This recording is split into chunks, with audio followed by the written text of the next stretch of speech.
Well, hello, and welcome to another episode of What Nobody Told Me After 65. It is your lady on the go, lady in the know, Miss Info. You have reached the Information Nation, where knowledge is shared and wisdom exchanged for the betterment of a people. Well, I'm back. I promised you part two of what really happened. And this is the environmental disaster that happened at the Love Canal property in Niagara Falls, New York. So, yesterday, we touched on the background and the facts surrounding one of the worst environmental disasters of modern times in Niagara Falls, New York, back in 1955. Today, the parties involved are examined, the aftermath and the solution, and it's not a pretty picture. I had a hard time getting a lot of information, particularly on the side of the African Americans. There wasn't a lot of information to be had, and I'm going to get into that. But let me tell you, these are the parties. Karen Schroeder, she had a daughter that had multiple birth defects. Some activists were Tom Heiser and Lois Gibbs. Miss Gibbs organized the Love Canal Homeowners Association. Remember that name. Then there was the Ecumenical Task Force, the NAACP, and the Concerned Love Canal Renters Association. Remember that.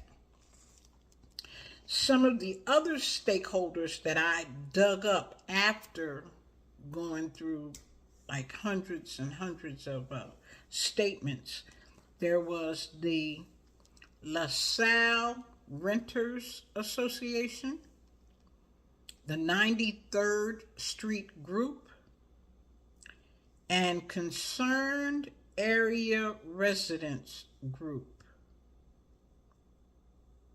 Now, remember, we were talking about homeowners. Homeowners who had purchased property at this Love Canal planned community. About 800 of them. Right across the street, stone's throw away, was another community called Griffin Manor. It had 240 rental units. Now, it would stand to reason, if the right side is experiencing trauma, the left side will be experiencing trauma as well, right? No, that's not what they thought. Eventually, Lois Gibbs Group successfully got 800 homeowners relocated and reimbursed. There's another person involved, Beverly Pagan. She was a cancer researcher at Roswell Park Memorial Institute. Very important. Now, the information that was related to the African Americans was so prioritized and so not proprietary. That's the word I'm looking for. It was so proprietary that I had to create a research account in order to access a report that was written by a guy named Xiao Zhang. And this abstract was called Truth and Lies, a case study of the U.S. government information dissemination strategy. Now, after I created this report, got access, not created this account, got access to the abstract. It really didn't answer what I was looking for. I don't know how he got credit for this. What I was looking for was the disparity in the treatment of the homeowners versus the renters. Notwithstanding the fact that homeowners were white and the majority of the renters were black and immigrants. But his abstract didn't speak to that. So I'm going to give him credit in my report and cite his work, but I didn't get what I needed out of it, but I have to do that as a matter of good journalism. The media and the government attempted to pit these two groups against each other. That became quite obvious when no mention was made of the renters, only the homeowners. Carol Jones, who grew up in Love Canal, and her mother, Agnes, began to speak up for the renters. Her mother did. They had not received any attention because they were renters and because they were black. All the news reporting agencies never filmed them because they were black. Luella Kinney, she lost her son, 7-year-old John, to kidney disease after playing in his own backyard. Kinney was a scientist and a homeowner, and she began to research his illness. She found a lot of articles and a lot of information that identified minimal lesion nephrosis. I wanted to say nephrosis. I wanted to say nephrosis because that deals with kidneys. I know because that's part of what my mother had when she passed. So this minimal lesion nephrosis indicates that her son was ill and it was being caused by exposure to chemicals. Now, mind you, this lady is a scientist. But I don't know, it was so much going on. She had 2 other children. Her husband was getting sick. But after her son died, she sprang into action. Like I said, she had 2 other children to consider. And her husband began getting sick. Now, I've got these women. Lois Gibbs, Agnes Jones, and Luella Kinney. I'm sure there were other people involved, but there have been numerous accounts that these women were the ones who kept pushing and making noise. These women took up the fight because the men were seen as too boisterous and were too hard to fight against. So they agreed, the federal government agreed, to deal with the women. But you and I know hell has no fury like a woman who's guarding her children and protecting her family. After an extensive study that the women presented to the New York Department of Health, they hired, I do believe they hired that researcher, Beverly Pagan. She was thorough.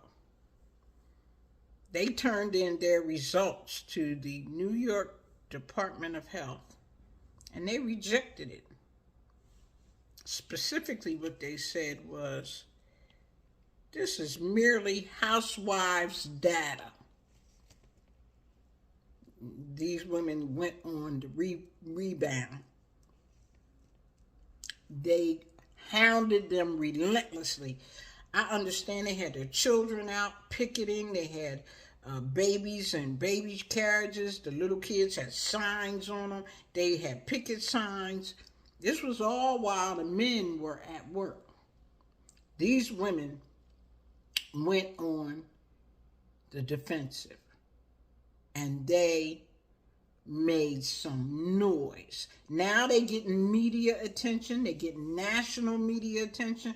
People are converging on to Love Canal like crazy.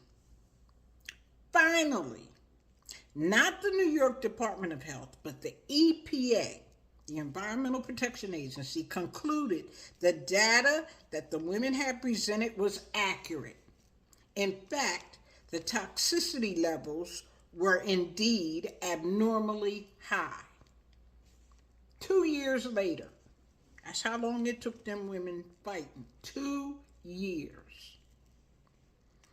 Every person in power who was saying that they were crackpots and didn't know what they were talking about were white. Not only were they white, they were men. And every person that was fighting for justice and fighting with everything they had was a woman. Now, we got two groups of people. We got renters and we got homeowners. We got white folks, we got black folks. What did the media do? They excluded one group over another. Whenever you look up Love Canal, all you're going to see is Lois Gibbs' name. That's it. She was the face and the voice of Love Canal. Why? Because she was a white woman, more palatable. I don't know that she spoke any better. A black woman, Miss Agnes Jones, who lived in the Griffin Manor apartment complex. She spoke well also. She was out every day talking to reporters, handing out information to her neighbors, keeping them together, getting them informed. Nobody even knew about her.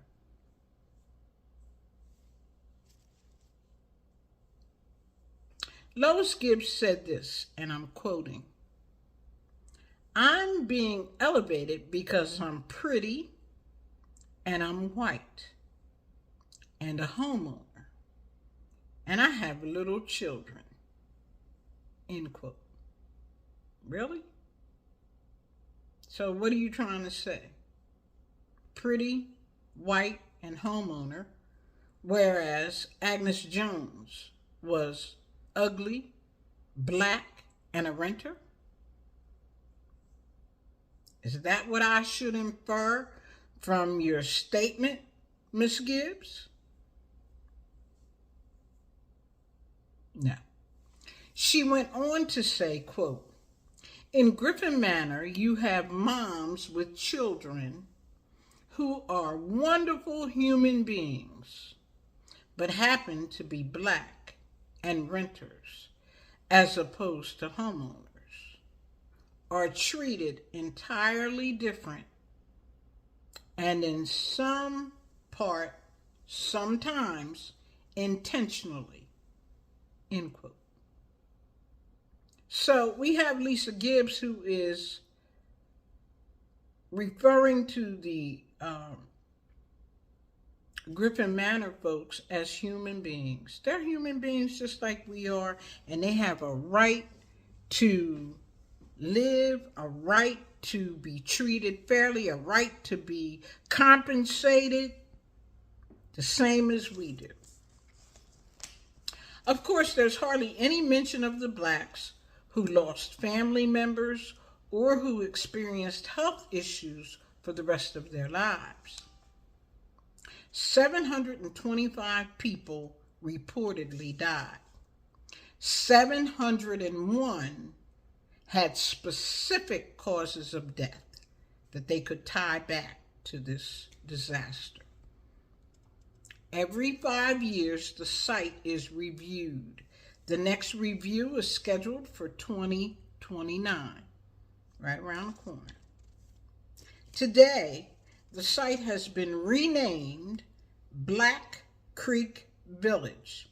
Really? What a name. Black Creek Village.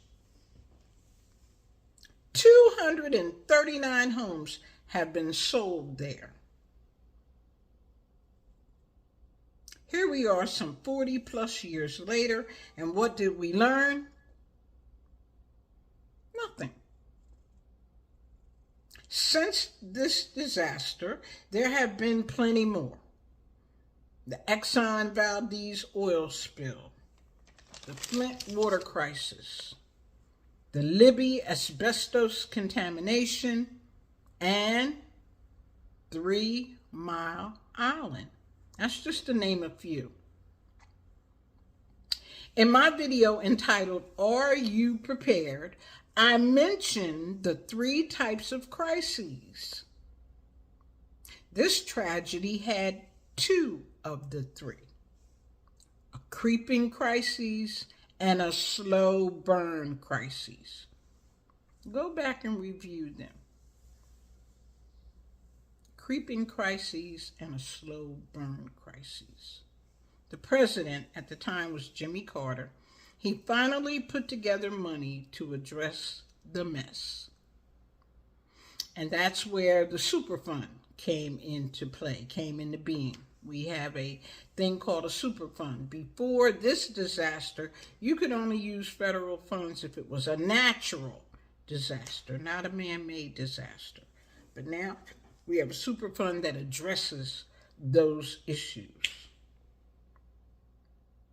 Well, there you have it. Just like Trump found out yesterday, no one is above the law, except this environmental disaster showed us no one is above the law except the federal government. And you can take that to the bank, baby. Remember, you don't know what you don't know. Thanks for listening.